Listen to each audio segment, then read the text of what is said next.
अस्सलामुअलैकुम व्यूअर्स, कैसे हैं आप सब। उम्मीद करता हूं कि आप सब फिट फाट होंगे और अपने कामों में अच्छे से बिजी होंगे।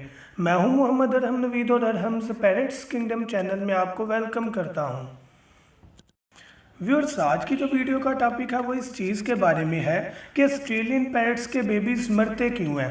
होता यही है कि एग्स से बच्चे निकल आते हैं लेकिन मर जाते हैं। तो इसी टॉपिक के बारे में बात करेंगे, लेकिन अपना टॉपिक स्टार्ट करने से पहले आपसे रिक्वेस्ट है कि मेरे चैनल को सब्सक्राइब करें और वीडियो को लाइक करें अगर ये वीडियो आपको पसंद आए। और अगर आपने कोई भी क्वेश्चन करना हो तो आप मुझे कॉमेंट कर सकते हैं या फेसबुक पर भी कॉन्टैक्ट कर सकते हैं। टॉपिक की तरफ आते हैं।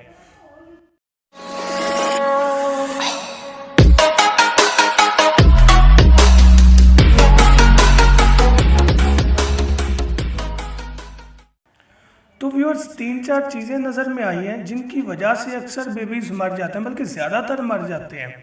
सबसे पहली चीज़ क्या नज़र में आती है कि दाना। हम लोग जो है अपने जो ऑस्ट्रेलियन पैरेट के जो चीक्स हैं उनको भी बाजरा ही मुहैया करते हैं।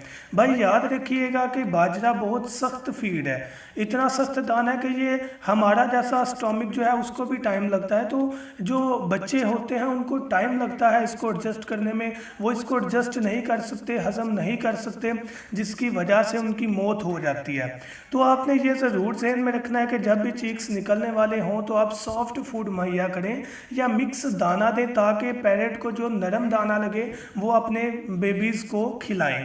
तो ये हमारा सबसे बड़ा फॉल्ट है कि जस्ट बाजरा अपने पैरेट्स को मुहैया करना। सॉफ्ट फूड क्या, उसके बारे में भी वीडियो अपलोड है। आपने इसके मतलब कोई भी चीज़ देखनी हो आप चैनल विजिट करें, आपको वहाँ पर डिटेल मिल जाएगी। तो सबसे पहली चीज़ यही थी। जो सेकंड चीज़ हमारी नज़र में आती है वो इस चीज़ के बारे में है कि अक्सर औक़ात हम अपने पैरेट्स को ऐसी जगह पर रख देते हैं जहाँ पर रात में बिल्कुल अंधेरा हो जाता है, जिसकी बिना पर बाज़ औक़ात जो मेल और फीमेल ऑस्ट्रेलियन पैरेट हैं वो अपने बेबीज़ को फीड नहीं करवा पाते। याद रखिएगा 70% बेबीज़ मरते ही तब हैं जब उनको फीड ना हो। अब फीड ना होने से मुराद क्या है, सारी बात है हम लाइट्स ऑफ कर देते हैं, बिल्कुल अंधेरा हो जाता है तो जो पैरेट्स हैं वो भी सो जाते हैं। जितना उन्होंने दाना खिलाना होता है, जितना उनकी पोट के अंदर होता है उतना तो वो खिला देते हैं, लेकिन बाकी जो है भूख से मर जाते हैं। हम अक्सर औक़ात रात को मगरिब के बाद 6-7 बजे बंद कर देते हैं लाइट्स, उससे लेकर सुबह 6-7 बजे तक तकरीबन 10-12 घंटे बनते हैं जिसके दौरान लाइट ऑफ होती है। तो फिर कैसे मुमकिन है कि जो बेबीज़ हैं वो बच जाएं। ऐसा ज़रूर होता है कि जो माएँ हैं वो खिलाती रहती हैं, लेकिन जब दाना नज़र नहीं आएगा खाएंगे कहाँ से, तो खिलाएंगे कहाँ से। कुछ जो पेरेंट्स हैं मेल फीमेल वो तो इस चीज़ को परख कर अच्छे तरीके से मसले को हल कर लेते हैं, लेकिन ज़्यादातर ऐसा ही मसला सामने आता है। तो कोशिश करें कोई हल्की सी लाइट साइड पर रख दें अगर बेबीज़ हैं, ताकि उनको हल्की सी लाइट आती रहे, ना वो आइज़ उनकी डिस्टर्ब हो कि वो सो ना सकें और ना ही वो भूख से मर सकें बेबीज़। ठीक है, तो ये बहुत इंपॉर्टेंट टिप था।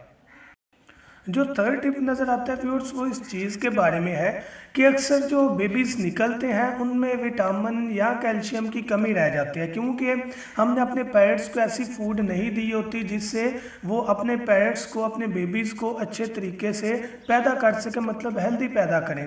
तो कोई ना कोई विटामिन की कमी की वजह से जो बेबीज़ हैं उनमें कमी आ जाती है, जिसकी वजह से वो मर जाते हैं। तो याद रखिएगा जब भी एग्स देने वाली हो, ऐसा नहीं कि एग्स दे रही हैं, जब भी मादी एग्स देने वाली हो आप उसकी फीड अच्छी कर दें, वहाँ पर कैल्शियम अच्छा मौजूद हो, मिक्स फीड अच्छी हो। आप वहाँ पर सैलड वगैरह भी दे सकते हैं, सॉफ्ट फूड भी दे सकते हैं, गर्मियों में गर्मी वाली, सर्दियों में सर्दी वाली। मतलब कि ऐसा नहीं कि गर्मियों में भी आप वो ब्रेड अंडा देना शुरू कर दें, नहीं, इसकी डिफरेंट जो चीज़ें हैं सॉफ्ट फूड से रिलेटेड, जैसे गंदम भिगो कर हम दे सकते हैं, तो ऐसी चीज़ें आप दें गर्मियों में, ताकि वो सॉफ्ट फीड उनको ताकत दे, जो वेजिटेबल है वो उनको ताकत दे, जो मिक्स फीड है वो उनको ताकत दे। तो याद रखिएगा विटामिन और कैल्शियम की कमी भी मरने की सबसे बड़ी वजह बनती है। तो व्यूअर्स, आई होप अगर ये 3 चीज़ें आप अच्छे तरीके से समझकर इन पर अमल करना स्टार्ट कर दें तो इंशाल्लाह ऐसा मुमकिन नहीं है कि बर्ड्स मर जाएं। बाकी ज़िंदगी मौत अल्लाह पाक के हाथ में है, जिसकी मौत आई हो उससे मरना है, लेकिन चांसेस कम से कम हो सकते हैं केयर करके। तो आई होप आपको समझ आ गई होगी। थैंक यू सो मच, दुआओं में याद रखिएगा। अल्लाह हाफिज़।